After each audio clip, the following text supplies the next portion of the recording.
And welcome to a new season of Shamrock Sports here on the second floor of Duncan Student Center. My name's Ryan Murphy, alongside Jimmy Collins and Trey Cody. Avery White and Ben Rohr will be alongside a little later. Guys, the buzz around campus has been the buzz that's really been going on all summer. We're just 24 hours away from the game at Texas A&M. Yeah, I mean, I can't quite tell if it's a buzz of anticipation for an exciting game ahead or a little bit of nerves kind of roaming around campus because at the end of the day, this is a Notre Dame team that is very new, and there are a lot of exciting pieces added to this team from last year's team, but you're going into a tough environment at Texas A&M, and I think there's a lot of question marks with that environment. Now, we had a big debate about this in our production meeting on Monday, and I think it's really the biggest question leading into this game, Trey. What does this game mean for Notre Dame? Does it even matter in the course of the season? Well, first of all, it's great to be back, and I'm really excited for the upcoming season. Second of all, yes, it absolutely matters. And I know there's a lot of chatter around the new expanded 12-team playoff. What does that mean for Notre Dame? A team that does not have a conference championship and has quite an easy schedule, might I add, especially if FSU looks how they did against Georgia Tech for the entirety of the season. So I think that this might be the best team we play all year. I guess there's some discussion around Georgia Tech. Florida State could turn it around, and then USC in that final game of the season. This game certainly matters, though, and there's a lot to be determined. How is the committee going to decide who makes the tournament? Are they going to value a team with a 11-1 record over a team that maybe went 10-2 but did very well in a tough conference? And honestly, I really just don't think that anybody knows that yet. If last year was any indication, they valued some of those teams that were playing better football against better teams by picking an Alabama and a Texas over a Florida State for that 14 playoff. We'll see what happens this year. Yeah, I'm going to kind of give you some pushback on that. I don't think that this game matters to the scale that Notre Dame fans are kind of setting it at. And I think a lot of that has to do with, kind of like you said, Florida State losing last week to Georgia Tech. But at the end of the day, you're looking at this Notre Dame schedule who's still going to probably be playing a ranked versus ranked matchup against Florida State at home. If Georgia Tech keeps playing the way that they showed last week, they're going to be ranked. You're going to go to USC, who will probably be ranked. So there's still going to be ranked matchups sprinkled across the schedule this season, which I think is going to help Notre Dame. But they're all very winnable games, and if this Notre Dame team is good and they can finish 11-1, which I very much believe that they can, I think a loss against Texas A&M this week won't mean as much. And I think the committee is also going to respect Notre Dame for scheduling a week one opponent against a Texas A&M who is top 20 in the country. It is a very hard place to play. So I think that this game is important, yes, in the grand scheme of things, in the grand scheme of going undefeated. If you lose this game, you can't go undefeated. But if this Notre Dame team drops a game against a good Texas A&M opponent and wins out the rest of the year with those ranked games sprinkled in, I really don't think it is as crucial as Notre Dame fans are kind of saying that it is. I just want to follow up here and just make sure we put a finer point on it because we're kind of beating around it, I think, a little bit. Do you guys think that Notre Dame can make the college football playoff without winning this game? I think that they certainly could, but I think that it would be a far cry to say that that is certain or even likely, simply because of the dynamic of the new conference alignments here. And the top four conferences, the Big Ten, the SEC, the Big 12, and the ACC, all get at least one team in the playoff. So, like, for instance, let's say that Utah dominates the Big 12 the entire year, goes undefeated into the conference championship game, and loses to a Arizona or a Kansas or an Oklahoma State. That Utah team at 11-1 and losing in the conference championship, I think the committee would value that much greater than a Notre Dame team that lost in week one and played a bunch of not so great opponents for the rest of the year. I'm also worried, would they take a 2 or 3 loss, even Big Ten or SEC team? Let's say Michigan goes 9-3 and loses to Ohio State, Texas non-conference, and then another one. Who knows? I think that it's just kind of out of our hands. Yes, the answer at the end of the day is yes. If Notre Dame loses this game and runs the table, or honestly even drops one more game in the early half of the season, but finish strong late, I think they will be in. I think that there is some leeway, and I think Notre Dame fans are obviously hoping for a home playoff game. That might not be the case if they drop 2 games, but at the end of the day, yes, they can still make the playoff if they lose this week. They can, but it's far from a guarantee. Notre Dame has not made the playoffs since the 4-team edition in 2020. No matter the way you however you look at it. The hype around this game is immense, and a lot of the reason the hype is so immense is because of the 102,000 fans that will be in Kyle Field tomorrow night. Two among that number are our very own Jacob Irons and Tyler Reedy, who will have the call for WVFI. They gave us a little bit of the breakdown of their thoughts heading into tomorrow night. Thanks, Ryan. We are gearing up for an impressive season opener from College Station. Notre Dame, Texas A&M going head-to-head. Myself, Tyler Reedy, alongside Jacob Irons. Pleased to be on the WVFI Sports Radio call coming up Saturday night. And Jake, as far as not just season openers go, but football games go, it doesn't get much better than this. Yeah, it doesn't get much better than this. 7 versus 20. Then you add in the storyline of Mike Elko going up against his former quarterback in Riley Leonard, now the starting quarterback for Notre Dame. All the storylines are there, and then, add in third-year head coach Marcus Freeman is looking on by Lou Holtz, the guy we're standing right in front of. Third years are big for Notre Dame head coaches, a lot of them walking away with national champions. And for this Notre Dame team, they have a really good opportunity with the team they have in front of them to find themselves in January making a case to be national champions. Yeah, and you believe that this could be a game that really makes or breaks Notre Dame's chances going down the road, and they play it in front of a 6-figure crowd. Over 100,000 are going to be packing into Kyle Field, and it's going to be a Notre Dame offense that has a lot of new pieces, starting with the quarterback Riley Leonard, an offensive line combination that has only made 6 total starts as a group. So a lot of things still in the air here for Notre Dame. They're going to be tested right out of the gate. They're going to be tested right out of the gate, and what scares me the most, though, is it is game 1. This is not a Texas A&M game that's in game 4 or game 5. It's game 1. And what game 1s typically mean, you're going to run the ball and you're going to lean on your running attack because you're trying to figure everything out. And what can you always do? It's high school offenses run the damn ball. And that's exactly what you're going to see. And that's what should concern a lot of Notre Dame fans, is how does the offensive line that only has 6 starts under their belt together as a collective group handle a big moment, a loud environment. Stadium pulse is going to be rocking. This place in Kyle Field, I don't think we can emphasize enough. There is more juice to Texas A&M, I think, with the Mike Elko hire than there ever was with Jimbo Fisher. So they have a stadium atmosphere that's going to play a factor. And when you add in all of this, the offensive line has had a lot of question marks. That's something I'm going to be watching for throughout the first series. How do they handle themselves in a very key moments? And another note on that offensive line, first time since at least 1982 that this offensive line for Notre Dame has opened a season without a senior in the starting group. So a lot to look forward to, a lot to watch for, as Jacob covered, as Notre Dame and Texas A&M go head-to-head Saturday night in prime time, College game day to lead off the day. And then hope you can join us on WVFI Sports Radio for the call coming up from Kyle Field. Thanks, Tyler and Jake. You can listen to them on the call for WVFI tomorrow night, 7:30 kick at Kyle Field. They did a great job of breaking down all those storylines as we welcome our very own Ben Rohr to the show. Great to be back. And pretty appropriate that you're back here because we kind of call you the O-line guy. Yeah. And the biggest storyline that they started touching on, and we're going to dive into a little deeper here, is the offensive line for Notre Dame. Probably the biggest question on the offensive side of the ball and really the team in general. Yeah, if I'm on here in a football weekend, it's probably talking about the trenches, as we like to say here. But I don't want to play the role of Jake Irons in his absence here, but I think I might. Our resident pessimist about the team here, and I'm a little bit nervous about it. Because you send Joe Alt to the draft. That's great. That's great. We've done it before. Another Hall of Fame O-lineman into the league, sure. Okay. Oh, someone transfers. Oh, someone's hurt. Oh, and it just keeps piling up. And now you're looking at Anthony Knapp and Sam Pendleton starting on the left side at guard and tackle respectively, or tackle and guard respectively. And there's just a whole new look on the left side, and I'm nervous about it. You know how many combined starts this team is going to have? I know everyone saw this tweet over and over again. 6. In one of the biggest stadiums in college football, and it gives me such pause because this is usually where we can rely on the most. We're tight ends and we're O-linemen. That's Notre Dame football.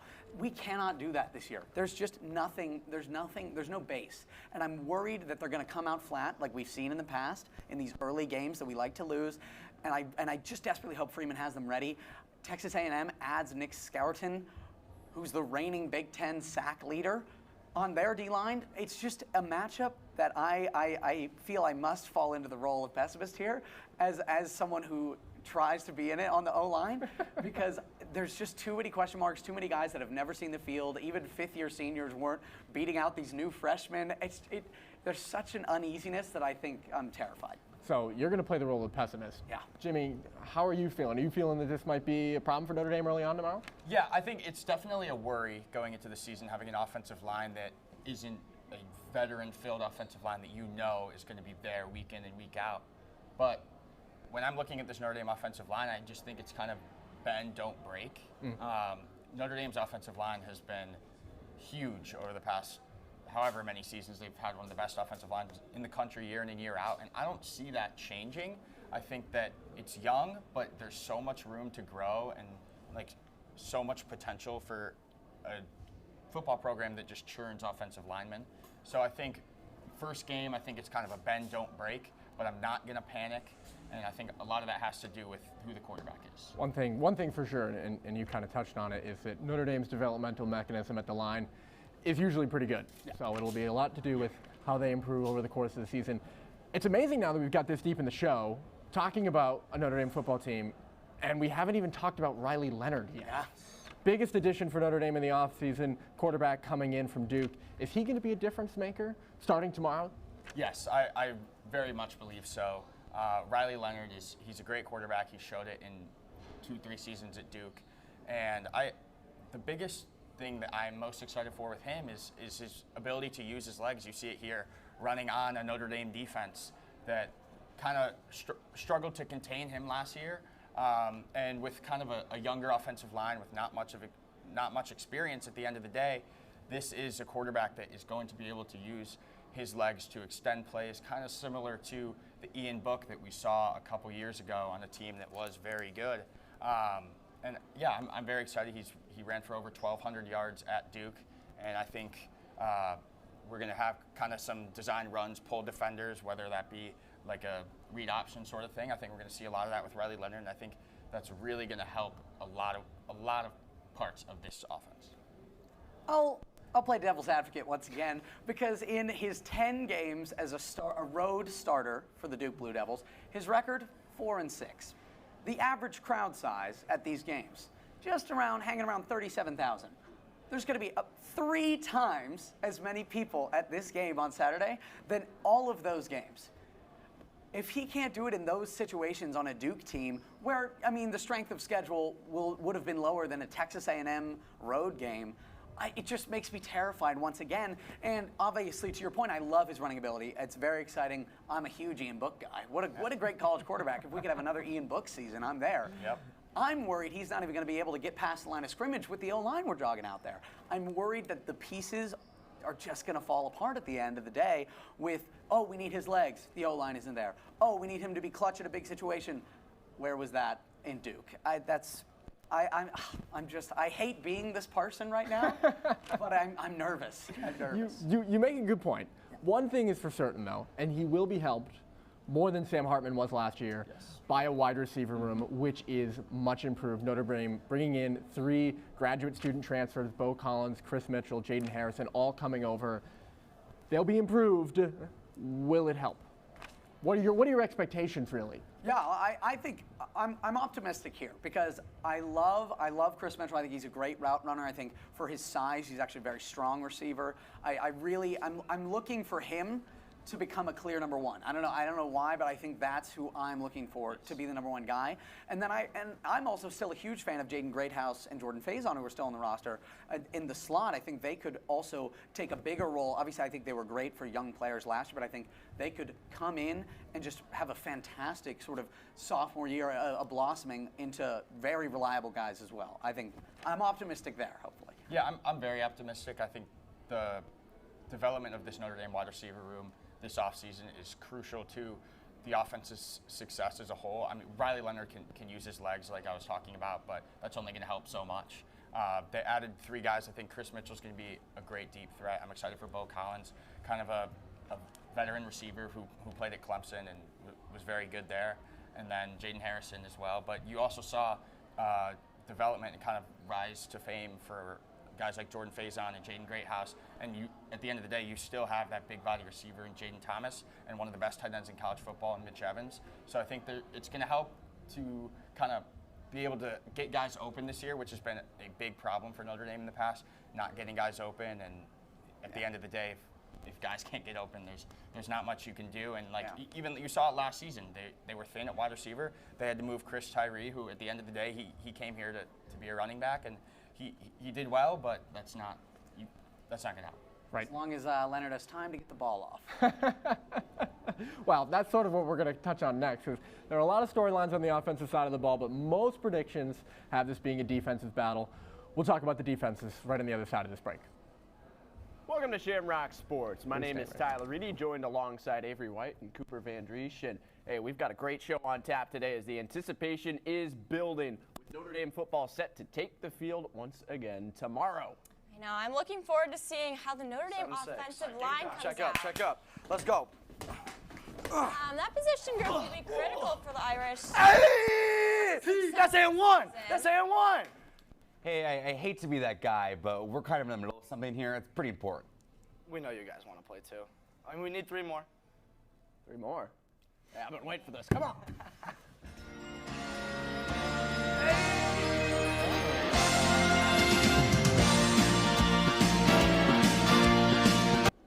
Welcome back to Shamrock here, everybody. Jimmy Collins, Ben Rohr, my name's Ryan Murphy. Still rolling with you here into the defensive part of the show. This game really expected to be a defensive battle between the two teams.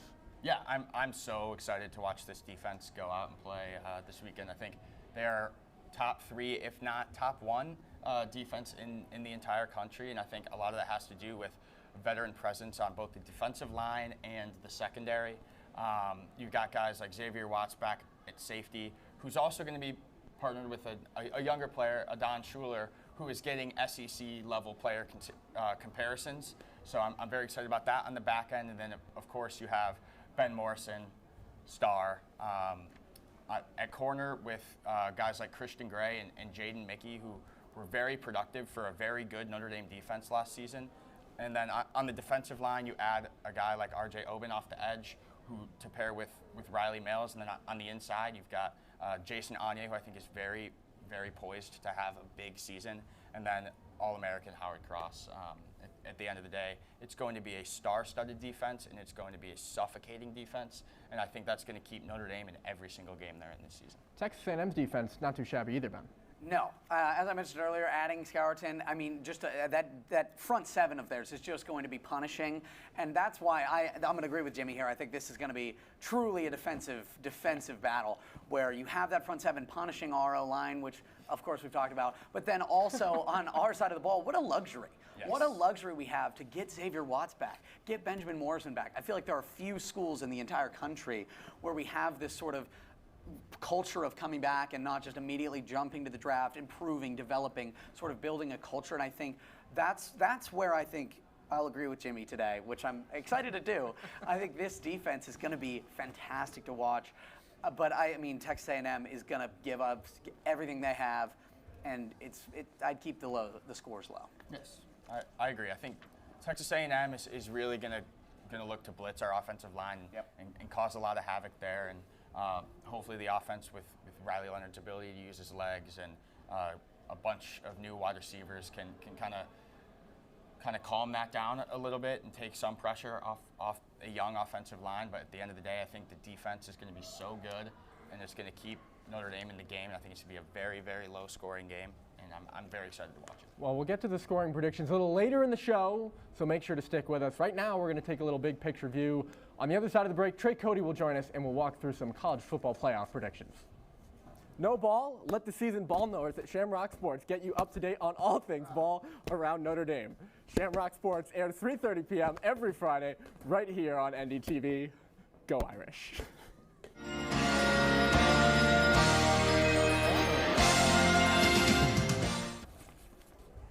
Welcome back to Shamrock. Trey Cody joins us yet again. As I said just a moment ago there, taking a big picture look things. One of the exciting parts about this season, we get a new playoff format, a lot more action, and potential to see some different teams in the playoffs. So let's walk through each other's brackets here a little bit. Who do we got first here? Looks like we have Trey. Or Jimmy, you're up first. Sorry. No, my bad. And it wasn't just because you groaned. I'm so excited. I don't want to talk. Come on. You can't get on my hopes. Jimmy, walk us through your bracket here.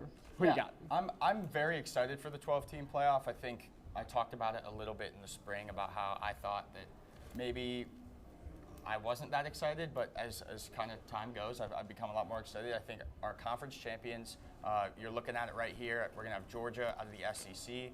We're going to have a star-studded Oregon team out of the Big Ten. I think Clemson comes back this year and takes a weak ACC. I think this is kind of a year for Dabo to prove that Clemson is still here. And then I think Utah finally gets it done with what feels like year 10 with Cam Rising at quarterback. I think they take the Big 12. I'm very excited about that. And one team kind of on the outside that I'm very high on going into this season is Tennessee.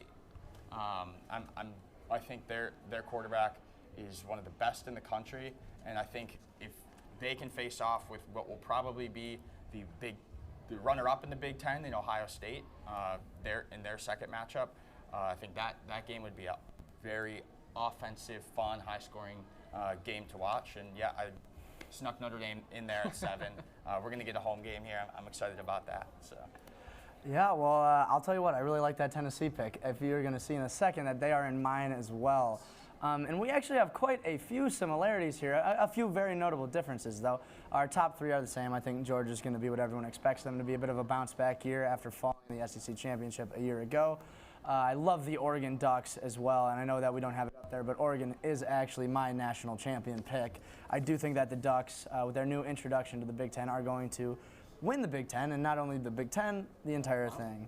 I love Dylan Gabriel. I'm very high on him. I think he's going to be a great transfer coming in from Oklahoma.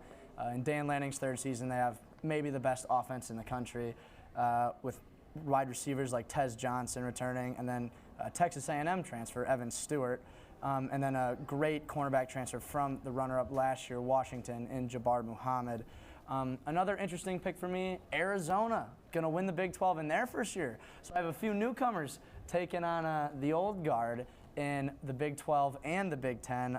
They have a new coach this year, but after a great 10-3 season a year ago where they saw themselves winning the Alamo Bowl against Oklahoma, I think that they're primed for a fantastic year with a lot of good returners, especially on the offensive side of the football. I love Tennessee as well, and I also have Notre Dame sneaking in there, which we will touch on soon, I believe. Yes, we will. Love the App State pick, and it is still weird to just see 2 Pac-12 teams in the top 4, but neither of them for the Very Pac-12. strange. Really quickly, you just alluded to it. You both have Notre Dame in your bracket. Kind of give me one very quick reason why you think they're going to make the playoff. Defense. Defense is gonna keep Notre Dame in every single game, and I think whether they win or lose this weekend, I think they're gonna make every team on their schedule struggle, whether it's at Notre Dame Stadium or at another team's home stadium. They're not going to give up a lot of points, and I think that the offense is going to take a step where it was last year. Even with a young offensive line, I think that offensive line is going to grow. I think the offense is going to take a step, score a little bit more points, take some pressure off the defense, and just let them take over games. You can go with the technical answer. I'm going to go with we don't play anybody. I really think this Notre Dame team is going to go undefeated this year. After seeing how Florida State played a week ago against Georgia Tech, I don't see a whole lot that we could run into. I mean, who knows what Georgia Tech's going to be, and that'll be a road game coming up for us in a month or so. That's a challenge. Obviously, this Texas A&M game is a challenge. Louisville, they lost a lot. I love Jeff Brom. He's a wonderful coach, but they don't have a whole lot coming back, and that's going to be a revenge game at Notre Dame Stadium. Florida State isn't great. And then who knows with USC.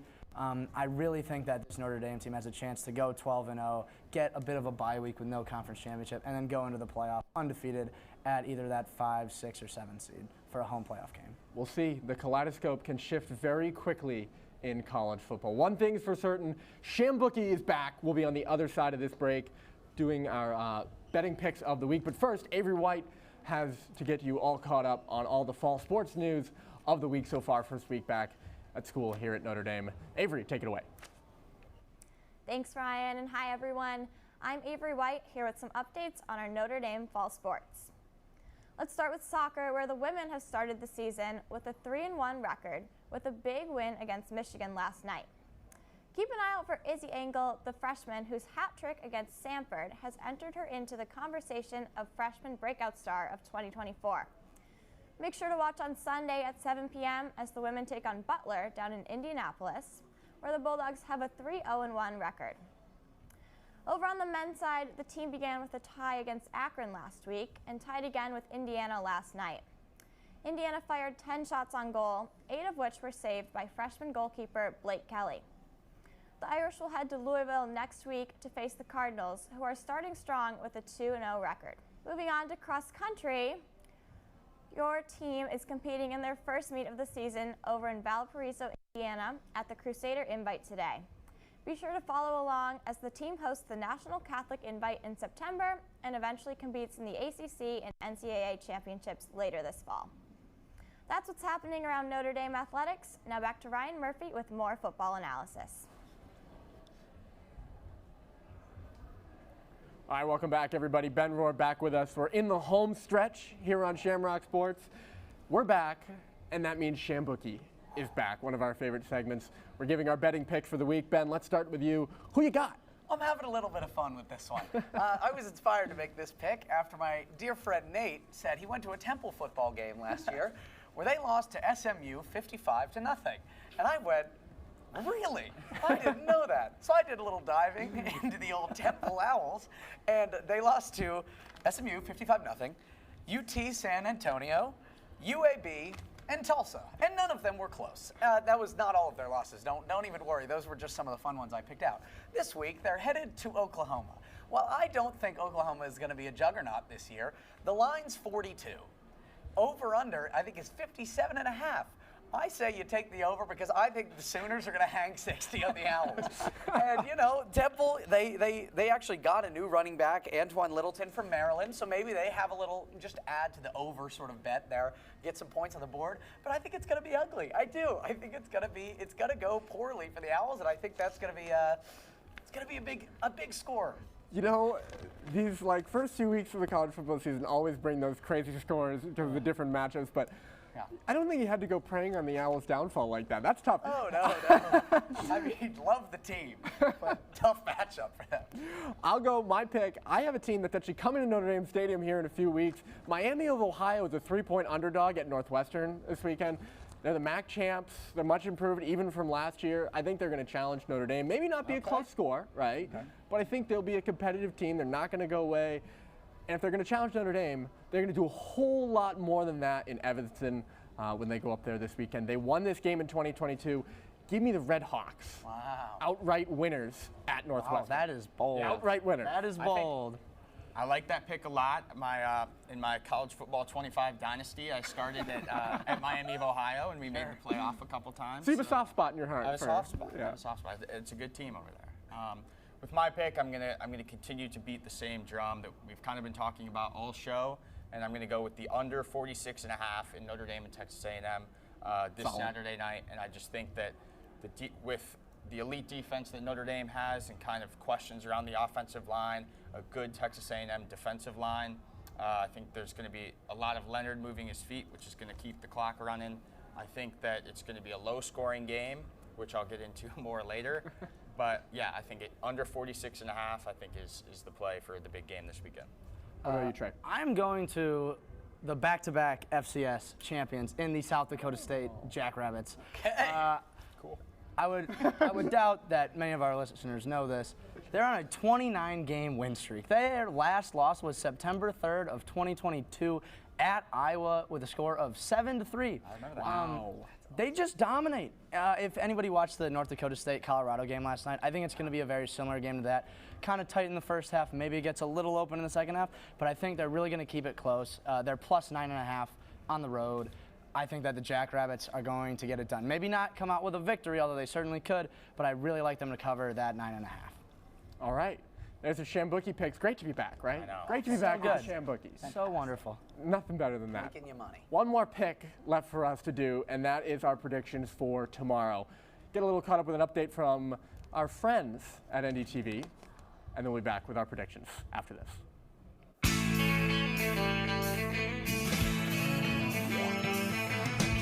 No one told you life was gonna be this way. Your job's a joke, you broke, your love life's the old way.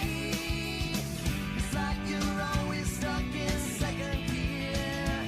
When it hasn't been your day, a week, a month, even your year. But I'll be there for you.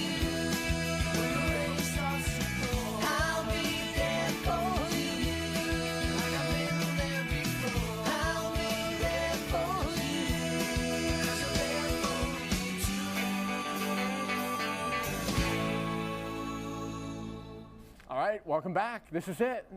Time for prediction. So here's how it works. It's a pretty standard prediction game. We'll flash the rules up here for you in a second. You get 1 point if you predict the correct winner. 2 bonus points for the person who closest predicts the score in our staff pool. So everyone at Notre Dame Television Sports Department participates in this, and then by the end of the year we'll get a winner. Tyler Reedy was our winner last year. So here you can see all our staff picks actually from behind the scenes. We got 3 guys who are on the road all going against our Texas A&M side. You'll see it here in a moment. Or going against our Notre Dame side. Tyler Reedy, Jacob Irons, and Dylan Wallace, the 3 Aggie fans. I guess they're not fans, but Aggie believers. Aggie backers. Aggie backers in the group, if you will. But seems like Notre Dame majority, slim majority. That's just a snapshot of our staff picks. Let's start with our picks. All right, Ben? All right. Let's go with you. Who you got winning tomorrow? All right, calling into question all of my journalistic integrity, I'm going with the Irish. I know I've been absolutely pessimistic all day on this show, but I can't do it. I can't not pick them. I have a 24-17 victory for the Irish. I think the defense holds us in there, and we get it done, because I can't bring myself to say that we won't, despite everything I've said here today. Now I have so many questions. I have so many questions. All right, I'll go with mine next. It's a big road game. If you look kind of at the last 20-ish years of Notre Dame football history, this doesn't look like a game Notre Dame wins. It just doesn't. No. But this is Marcus Freeman's best team he's had in 3 years. He's had really all summer to prepare for this game. It's not a known commodity what you're going to get at Kyle Field, but at least Notre Dame has had the maximum amount of time to prepare for it. And I just figure that Marcus Freeman's bound to win 1 big road game in his time here, right? Yes. He's lost his last 4 over 2 years, and if he's ever going to win one, this is the one to win. So I do have the Irish winning. A little bit like Ben, I think you got 21-14 as your score. I don't think the Aggies are going to get more than 20 points max against this Notre Dame defense. 21-14, I think Marcus Freeman gets it done on the road for Notre Dame. Yeah, I don't know. I've kind of been wrestling with that same thing. Is this game being in week 1 good for Notre Dame, or is this game being in week 1 bad for Notre Dame? And I think there are pros and cons to both. And I really can't totally decide if I think it's good or if it's bad.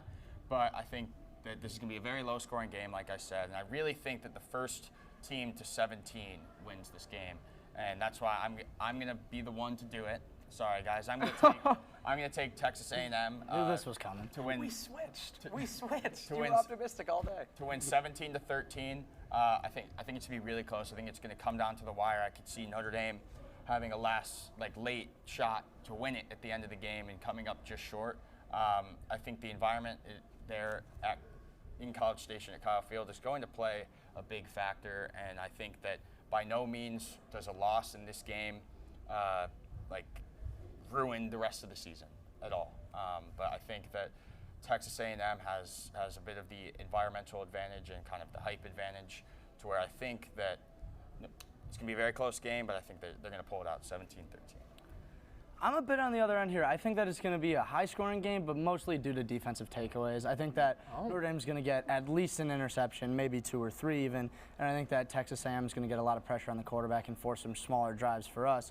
But I do have the Irish winning this game very narrowly, 31-28. I think it's going to go down to the final drive of the game, whether that's us winning with a final field goal, or whether that's us winning with a touchdown, or whether that's our defense making a big stop down the road. I think something that needs to be looked at a little more closely is that Texas A&M has a brand new coach in Mike Elko, and we're talking about the environment. It's a brand new environment for him as well, and yes, they're supporting him, but there's a big difference between having 100,000 people cheering you on versus 40,000. I think it's going to take some adjusting for Mike Elko to get used to, and I think he's going to do a wonderful job down there. I just don't know if it's going to be in the first game of his career. All right, well, there you have it. Probably the most divided I've seen a Shamrock sports staff in a long time. Which might be needed. Which might be needed, and I think is honestly a right call. Yeah, I mean, it's pretty, shows what this game's going to be like. Some people had to take the other side, and a lot of people decided to take the other side. Yourself included. More than makes me comfortable. Hopefully it doesn't work out. Well, we'll see. We are just over 24 hours. Again, if you want to listen to the game, our guys Jacob Irons and Tyler Reedy will have the call on WVFI Sports. Kickoff is 7:30 from College Station and Kyle Field. My name is Ryan Murphy, Jimmy Collins, Trey Cody, Ben Rohr, all of our fabulous staff behind the scenes. Thank you so much for tuning in to Shamrock Sports here on this Friday afternoon, and go Irish.